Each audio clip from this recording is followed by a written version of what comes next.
Welcome back to season 4, everyone. Can you believe we're still doing this? Didn't we originally bet we'd last like 3 episodes? I know, right? Here we are still chatting away. But before we start out on a tangent, which would totally be appropriate given today's topic is ADHD communication.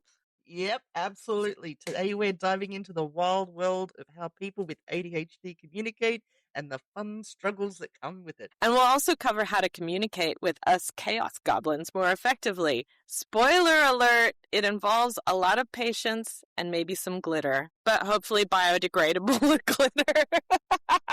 Let's not forget the strategies we'll share for our fellow ADHD goblins to level up their communication skills. Grab your snacks, get comfy, let's dive into the beautiful madness of ADHD communication together.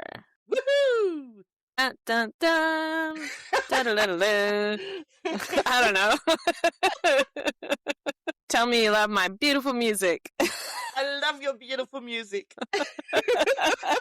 So first up, we want to talk about ADHD communication, like how we communicate, what the blockers and issues are. So our first point to talk about for this is rapid speech and excessive talking. Like they haven't noticed that if they've listened to any of our episodes.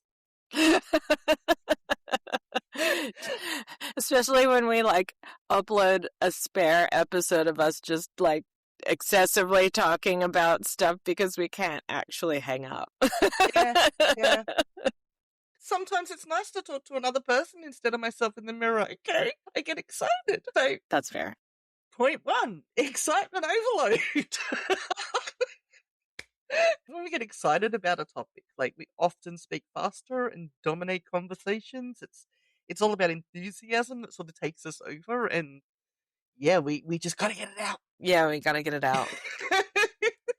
And we gotta let you know what's in our brain, and our brain is still ticking 1,000,000 miles an hour while our mouth is engaged, and it's a problem. And then there's the one-sided conversation that results when you just start shooting out words, and someone might be too polite to jump in or cut you off, or they might be just digesting what's being said and they can't even reply. It only feels one-sided if you're not on the same wavelength as us, okay? We know what we're doing. That's true. I feel sorry for my friends. No, all your friends know you and like you. Look, it's basically that's what it comes down to. Is we do tend to talk rapidly. We do tend to talk a lot when we're excited. And it does tend to make other people feel like it's a one-sided conversation and you're only really hearing us monologue. We actually feel like we're engaging with you. Because we're sharing. We're talking about it. Yeah. So it's very much a perception thing, but it's something that we need to find the balance with. You need to understand where we're coming from, but we need to find the balance. We need to find a way to, be aware of that dynamic and try and find a way of dialing it back without totally suppressing ourselves. Yeah. I found my conversation started to go a lot better when I got to the point where I really focused on actively listening to what other people were saying and not just trying to get what I wanted to say in. I did have this in a key called out somewhere else, but the flip side of this is when you become too aware of it. So when I become really conscious of the fact that I'm talking too much, or I feel like I'm excited about things and I want to get involved, but I'm awkward and I don't know when to come in, but now the topic has changed 5 times and I still want to say the thing from back then. And you end up with a lack of participation, which makes it feel like they're disengaged, disinterested, not coming to the party at all, don't want to be there, don't want to talk to you. And a lot of that is actually this decision paralysis that's come into play. Not decision paralysis, but engagement paralysis. Well, you get self-conscious and reserved, so you withdraw a little bit. You do withdraw. You get all up in your own head about not wanting to alienate these people that you like, and that's usually when it kicks in the most. When you like these people and you don't want to alienate them and you don't want to come across as rude, you overthink, oh my god, I can't just jump in, but everyone else is jumping in and I don't know when I can jump in, and this is another thing that happens. The brain is going faster than my mouth. Than your tongue. It's the reason why we do rapid speak because our mouth is trying to keep up with the thought processing that's going on in our head at the time. That's right. And it is interesting, like, it's basically when you're really interested in something, everything goes at a rush and you need to do it right now. You need to think about it right now. So it's just a natural outpouring that you're also going to just, if you're in sort of a situation where there's other people around and people are talking, you just about the thing that you're excited about. And I found that just like recently with trying to do some of the Marley mutterings. Like when I went to edit them, I was like, this is just verbal garbage. Like, even I can't keep up with what the hell am I rabbiting on about? I'm not sure what I was trying to say. And it's hard to edit. And the microphone is hard to actually clearly pick up what I'm saying because I'm speaking too fast. Yeah. The words all ran together. It sounds like one long word. What was I actually saying? I have a whole new appreciation for the people who actually talk to me now. The power of recording yourself. You can listen to yourself. Yeah, right. And it's going to take some training, but getting myself to remember no one is live listening to me. I can slow it down and speak like this so that it's clearly recorded and you can clearly hear what I'm talking about. So let's move on because I could Yeah. talk about this for hours. Yeah. So the next thing that we come across that, definitely irks our friends and family and loved ones and workmates is interruptions and blurting. We have impulsivity control issues. So we hear something and we need to say something and we want to jump in. Or, in my case, I have like joke Tourette's. So I hear something and I think of some smart ass funny thing. Well, I think it's funny that I want to say in response to that. And it just comes out my mouth. So work situations is a lot better because you can put yourself on mute. So you have that Yes. delay to have to unmute yourself to say it and the time has passed. In social situations, you get an awful lot of people staring at you going, what? Like, well, it was funny in my head because in my head I made 4 different connections that made that quip funny. But now it's not funny because I have to explain the background to you before you can make Yeah. a joke. It took me a long time to figure out, kind of like what you were talking about on the last point, like figuring out when is the right point for me to, I think a lot of people who have more neurotypical brains or more social skills, that's probably a lot of people, they just instinctively know, oh, okay, there's a pause there, they finished. I'm still going, okay, wait, was that a pause because it was a comma or a pause because they finished the sentence? Are we done now? And then the next person has already jumped in and I'm like, what, oh, okay, no. Maybe it was a Wait for the next semicolon. break. I need to wait for the ellipses. Dash. I like the M dash. I love that we've got like grammar fixing in our head. Like Punctuation is my friend. So yeah. So often I would just kind of finally drum up the courage to join in and just blurt. And it might have been a weird time to blurt, but I was like, I gotta do this. I'm going for it. Yeah. And I think especially with the smart arsey and the jokey side of things with me, that like a lot of things with me do tend to circle back around to I just want you to like me. And I learned a long time ago that if you can make someone laugh, they like you more. Usually, yeah. So, but yeah, the interrupting and the blurting things out, this definitely can be perceived as us being rude. Yeah. It's very much not the intention at all. It's just, oh shit, I know the answer to that.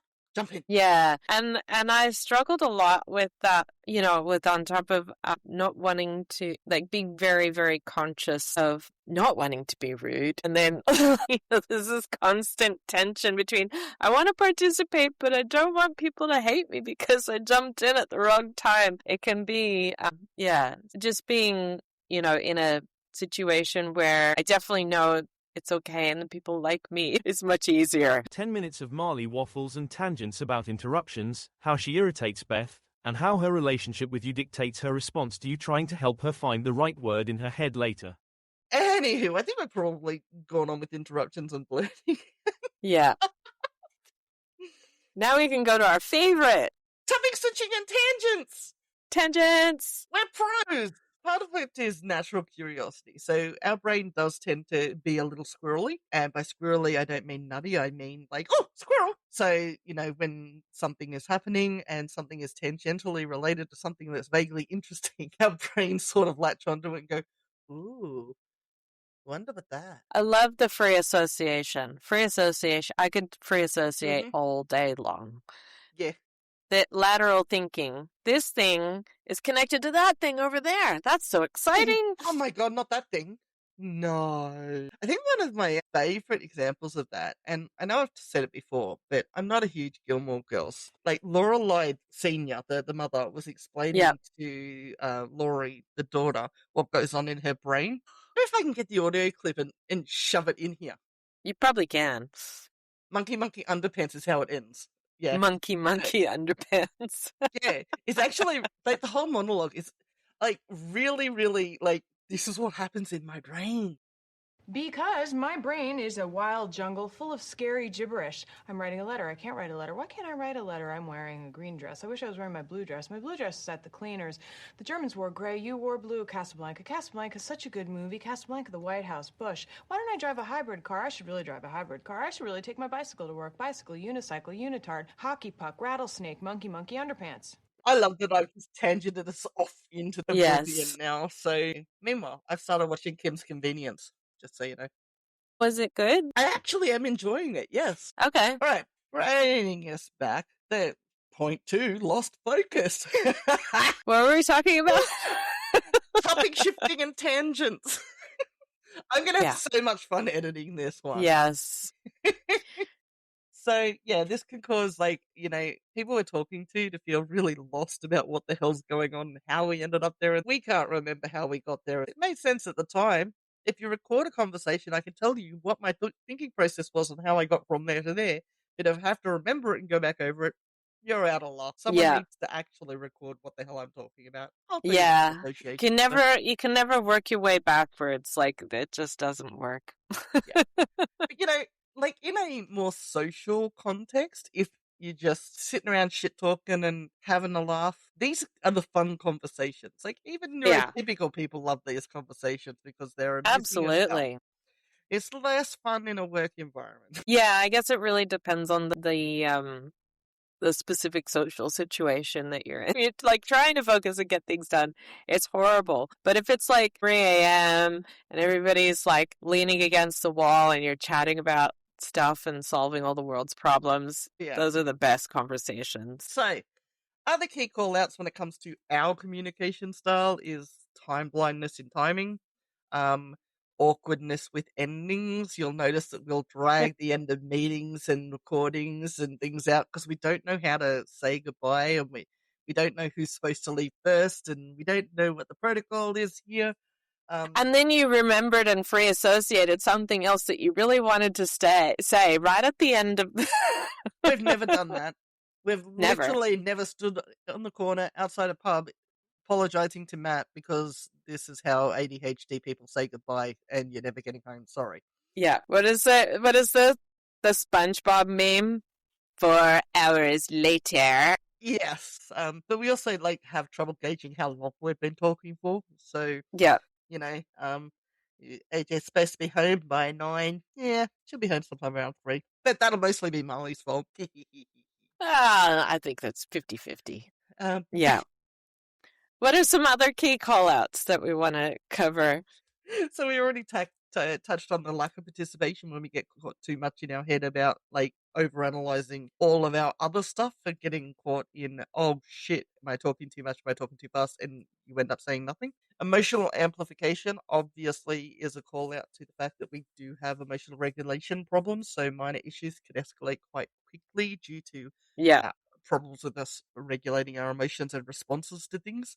Tends to be a lot easier when the other person is someone you care about, and knows about your issues. You can communicate and navigate through them a lot better. If I don't like them, I just don't bother. But at the same time, I found that if I don't like you, I tend to shut down emotionally. So I've been in meetings with someone I'm having a particularly bad time with at work at the moment, and I've just stopped talking in those meetings now.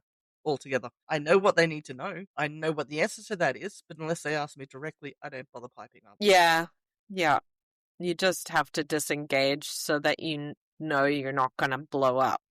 Not just Yeah. blow up. I need to protect myself because it's less me blowing up nowadays and more me melting down. Yeah. So there's obviously we love the word. There's a spectrum of feelings about people, and once you've gone over a certain line with me, I don't bother getting angry with you, but I can't stop the spiral into depression and anxiety of having to deal with you, Yeah. especially when it feels like you're targeting me, which at the moment I do feel like targeted. So, yay, happy days. Let's move on to more positive things. Creative strengths. The bright side is, with our various hyper focuses, we tend to bring a lot of knowledge about random things to the party, and our enthusiasm can actually make us quite engaging storytellers. Not that you would know from listening to our podcast. That's okay. Yeah. So, yeah, when we're passionate about a topic, we can be quite entertaining to watch. Yeah. Well, we just need to stop using the podcast for group therapy and actually start. Hey, any therapists, You know, hit us up in the comments. our Let us best know. performing episodes are the ones where we actually like engage a topic that we're excited about. So. That is true. That is true. I have noticed, watching myself, that I could be quite impulsively funny, but I can't be deliberately funny. Like, I could never make my life as a stand-up comedian because of all the other reasons, but also because I can't script me being funny. You know, when I go off on a tear, I'm pretty sure you've seen it when I go off on rants about something Yeah. that I'm really passionate about. I can be very entertaining. You can. That's why I like talking to you. So, yeah. Anyway, let's move on to how people can communicate with us, shall we? Sounds like a good plan. So I think the biggest call out for if you need to communicate with someone and you know that they've got ADHD is be clear and be specific. Yeah. We don't do well with subtle. We don't do well with trying to pick up on context, and we don't deal well with having to mine through waffle to figure out what it is you've actually tried to ask us. So direct requests matter. So instead of saying something like help more, a specific request of can you load the washing machine after dinner? Washing machine, the dishwasher. Can you load the dishwasher? Please don't put the plates in the washing machine. That would really be confusing. If it's a big thing, breaking it down into the smaller tasks, smaller asks is a good thing. Reduce ambiguity as much as possible. So be specific. Yeah. Be very specific. Yep. And be willing to answer questions if there is ambiguity. And God's sake, kill the buzzwords and the waffle. Like, don't go and AI search all of the latest words like paradigm and whatever the hell the latest catchword of the day is. I don't care. Like, I really don't care about your buzzwords and waffle. You're specifically asking me to come up with a new business process so that we can facilitate taking money on the checkout. Cool. That's clear. I don't need a half-hour waffle of financial buzzwords, tech buzzwords, and business buzzwords, because by the time you get through all those buzzwords, I come out the other end going, I'm not really sure what was asked of me, but I have to deliver it. Yeah. So, yeah, it's also really a good idea to follow up in writing. We don't deal very well with spoken communication only. I do not retain things that people ask me to do, so if I don't capture it shortly after, as was evidenced when we were planning this season, and I forgot 2 out of the 3 episodes that we had planned. Yeah. But if it is written down and if I actively write it down, I'm much more likely to remember and retain that for a long time. Like, that was definitely one of the things that helped me in school was I just actively took notes of everything, whatever, the professor or the teacher was talking. We're not particularly strong active listeners, to be honest. Like, if we're going to be honest, we're not, because our brain starts tangenting. So when you waffle on for too long, you've lost us. We don't know what you're talking about. We like, now that we can't follow what you're saying, our brain has gone off this way. Being clear and being concise helps us with our active listening issues as well. Yeah, so we that's can keep right. following, we can keep engaged. And frankly, I'm pretty sure we covered this in like the ADHD burnout thing. This shouldn't be a huge ask. This is not an accommodation. This should be a It's regular way something, workforce people communicate. yeah, it's something that benefits everyone, so Mhm. it shouldn't be a big ask. Yeah. Yep. And when it comes to work, setting agendas and expectations for meetings and discussions is also a really good thing because it reduces some of our anxiety. And we know what to expect and we can mentally prepare the material. I'm going to say the material in my head, but we can set our brain into the right context so we're thinking about the right things and our brain is Yeah. prepared for what it's supposed to be thinking about. Um, and again, that's a good thing for everyone because having an agenda means that if you need to go and look into things or read a document or check something out before a meeting, you're prepared as well. Less waffle. We like less waffle. We like waffles with caramel fudge, not in our meetings.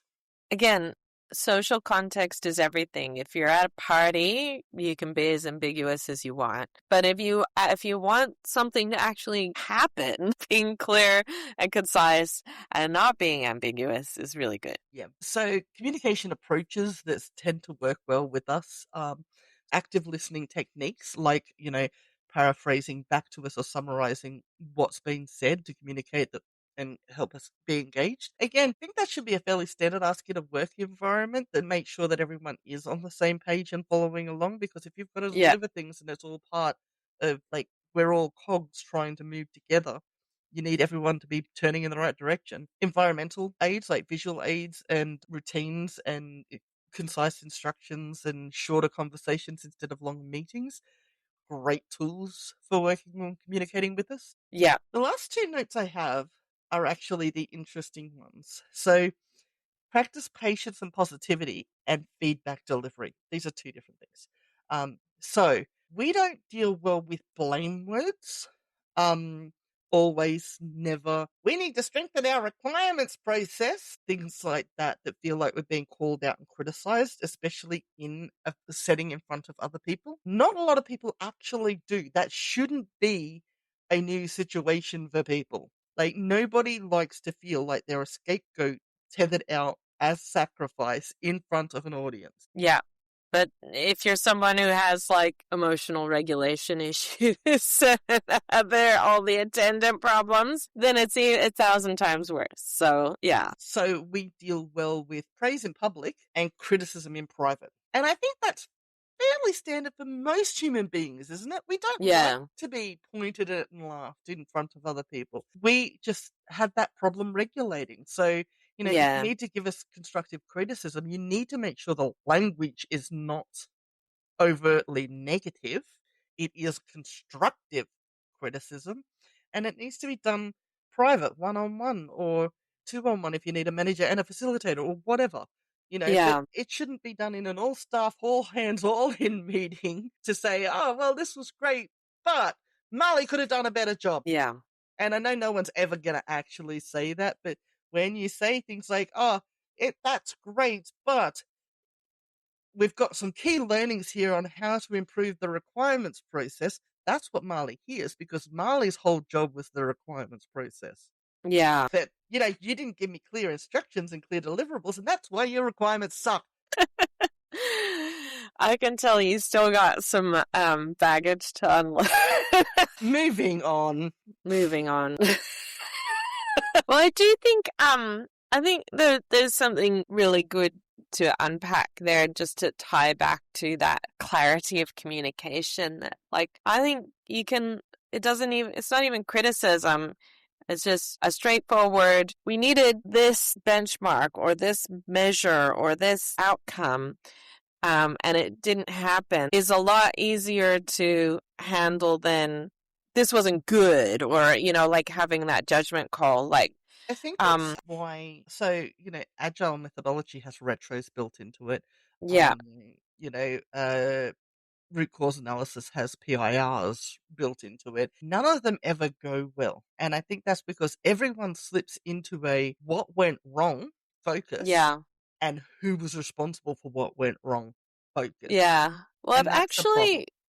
read a really good book about it, and it's very hard to do. Like, you need someone who can facilitate, like, if you're having, especially if there was like an outage or something and you're doing a retro about that. The goal is to factually state the sequence of events as clearly as you can, like in a timeline of then this happened, then this happened, then this happened, then this happened.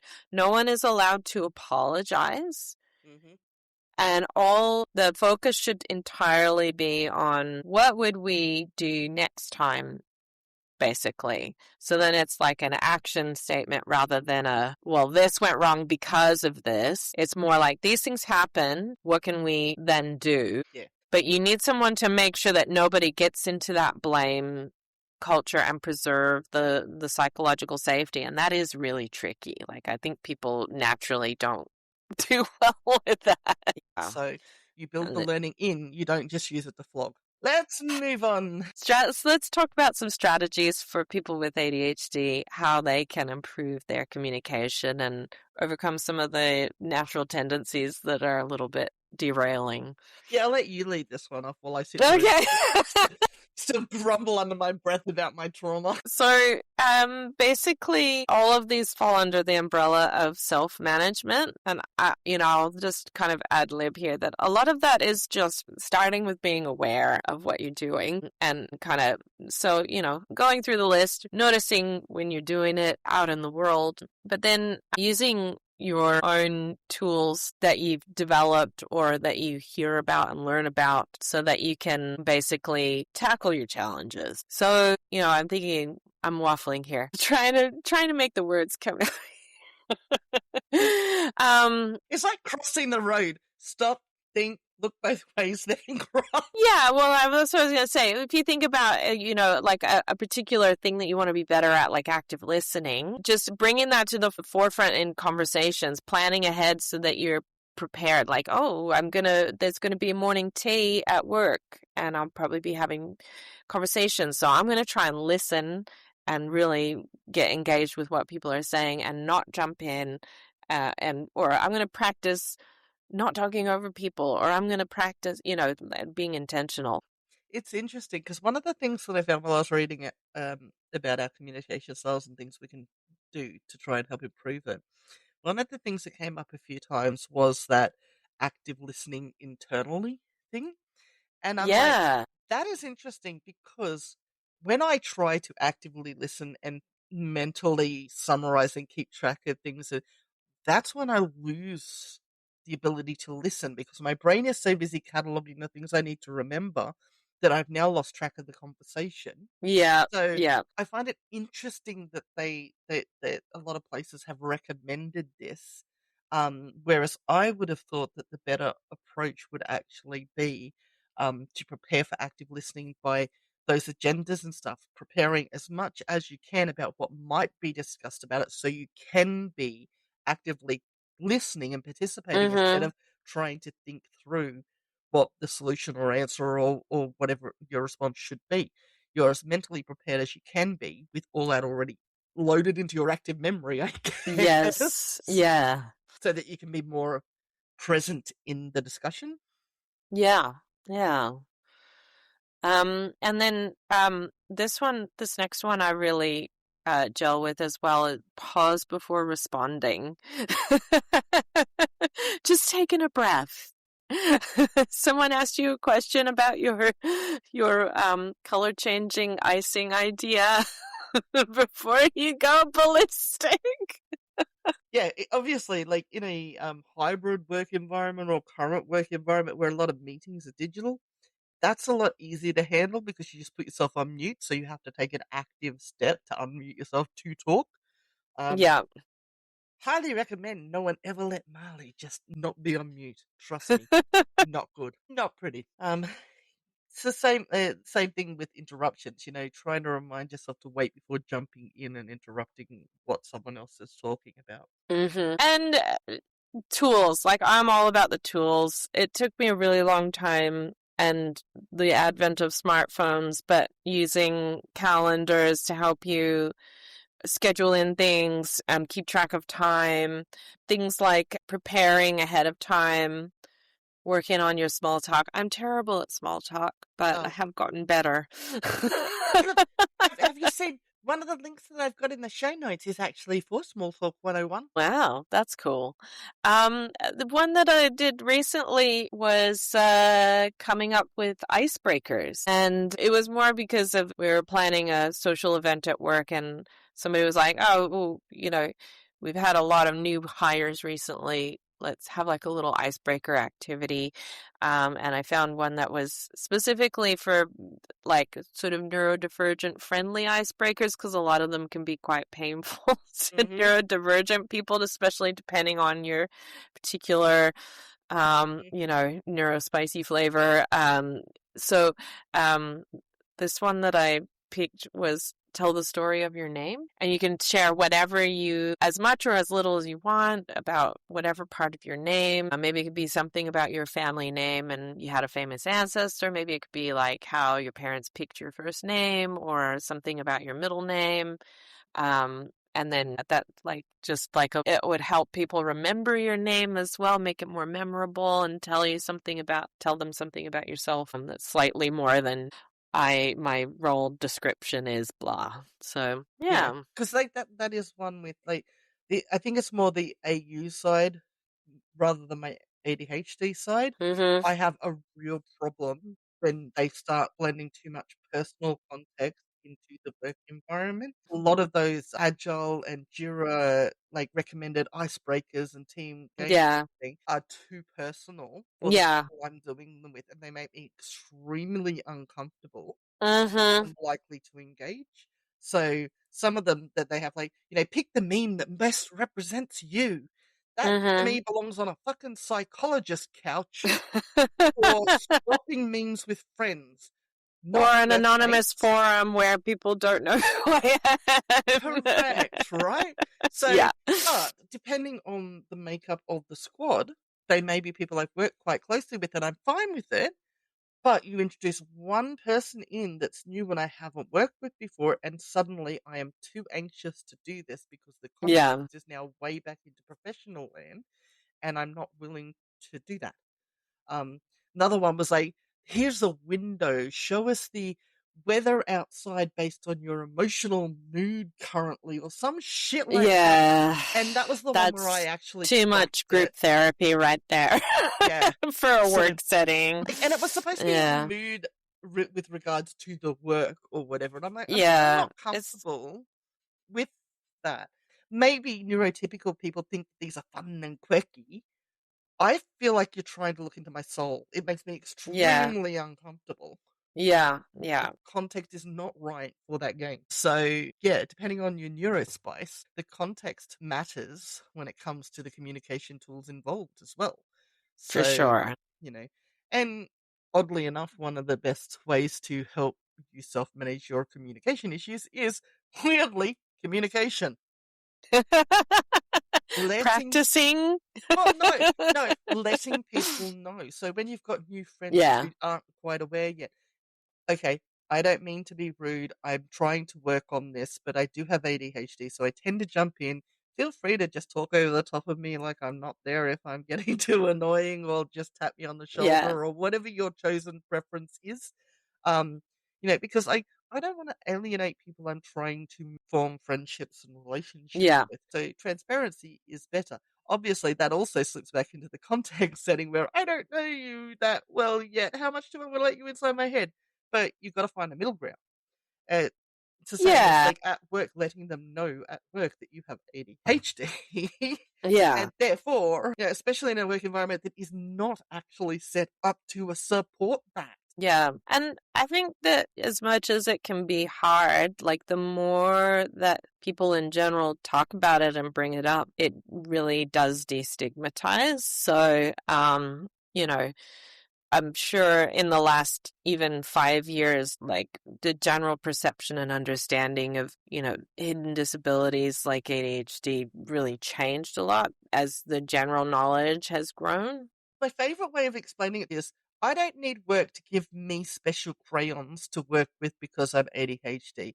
I need them to understand that I am and explain to me what my responsibilities are so that I can buy my own crayons and work with them Yeah, yeah, what I'm that's capable of right. doing.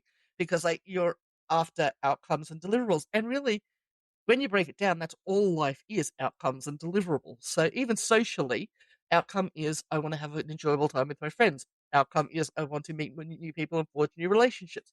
You Yeah, need to understand enough to work within what's accepted and what's you know and part of that is sometimes having that communication to say, I'm sorry, I am ADHD, I am neurodivergent, I just think a little bit weird, I don't get context sometimes I'm just laughing along and I don't get it, you know and a lot of people are quite accepting of that. Social yeah. awkwardness is now such a common thing because we're so alienated from each other, even without neurodivergence, Yeah, that yeah. people don't know how to people anymore. It's insane. Yeah. It blows me away sometimes how not knowing how to people have gotten. Like, I thought I was bad. All right, let's bring it all together. Shall we do the outro? Because I've got other stuff to do. Oh, fine, leave me then. All right, so that's our take on understanding the big ball of tangled cables that is our brain when trying to communicate. Or ways you can better communicate with people who don't have tangled cables. Or for people with cables that are all neatly coiled and organized to try and communicate and maybe connect with the right. I've taken the cable thing too far, haven't I? I think so. Links for more reading in the description, and if you've got your own tips or tricks to share, we want to hear them. Hit us up on social media or drop a comment below. And if you've enjoyed our chaotic banter, make sure to subscribe, leave us a comment, help us spread the madness to more awesome listeners. Until next time, keep writing those hyperfixations and embracing the beautiful, messy chaos of life. 3, 2, 1. Bye! Bye, Greer. What? 3, 2, 1. Bye! Bye, Greer. I'm blaming lag. And on my end, we're saying it at the same time. That's Bye, right. All right.